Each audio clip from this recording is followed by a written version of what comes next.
ഗംഭീര ലുക്ക് ആയിട്ടുണ്ടെന്ന് ഒരു രക്ഷയില്ല കാണാനായിട്ട്. സോ ഒരുപാട് സ്നേഹവും സന്തോഷം. ഇനി ഹണിക്ക് എന്താണ് പറയാനായിട്ടുള്ള കുറെ പുതിയ വിശേഷങ്ങൾ ഉണ്ടാവും. റേച്ചലൊക്കെ റിലീസിന് ഇങ്ങനെ ഒരുങ്ങാണ്. ഏത് മാസത്തിൽ ഫെബ്രുവരിയിലാണെന്ന് തോന്നുന്നു. സോ നമ്മളൊക്കെ റേച്ചൽ കാണാനായിട്ട് വളരെ കാത്തിരിക്കുകയാണ്. അപ്പോ എനിക്കൊന്ന് ഹണി വളരെ പെട്ടെന്ന് നിങ്ങളോട് സംസാരിക്കുകയാണ് ഈ സമയത്ത്.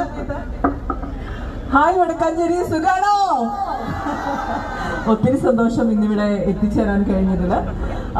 എനിക്ക് തോന്നുന്നു നിങ്ങൾ എല്ലാവരുടെയും അനുഗ്രഹത്തോടെയും ബ്ലെസ്സിങ്സോടെയും ഒക്കെ നമുക്ക് ഇനോഗ്രേഷനിലേക്ക് കിടക്കാം. അത് കഴിഞ്ഞ് വന്നിട്ട് നമുക്ക് ഒത്തിരി കാര്യങ്ങൾ സംസാരിക്കാനുണ്ട്. എനിക്ക് തോന്നുന്നു കുറെ ഭാഗ്യശാലികളെ നമുക്ക് തിരഞ്ഞെടുക്കണം. TV ഒക്കെയാണ് അല്ലേ, അടിപൊളി TV ഒക്കെയാണ് നമ്മൾ സമ്മാനമായിട്ട് നൽകുന്നത്. നമുക്ക് അത് കഴിഞ്ഞിട്ട് ഓടി വരാം. ഓക്കെ അല്ലേ? ശരി, വന്നിട്ട് മിണ്ടാട്ടോ. ശരി, thank you so much. So ഇനി ഔപചാരികമായിട്ടുള്ള ഇനോഗ്രേഷന് വേണ്ടി റിബൺ കട്ട് ചെയ്തുകൊണ്ടുള്ള ഔപചാരികമായിട്ടുള്ള ഇനോഗ്രൽ സെറമണിക്ക് വേണ്ടി നമ്മുടെ പ്രിയപ്പെട്ട ഹണി ഷോറൂമിനകത്തേക്ക് പ്രവേശിക്കുകയാണ്. ഒരിക്കൽ കൂടി എല്ലാവിധ സ്നേഹവും അറിയിക്കുകയാണ്. ഏറ്റവും പ്രിയപ്പെട്ട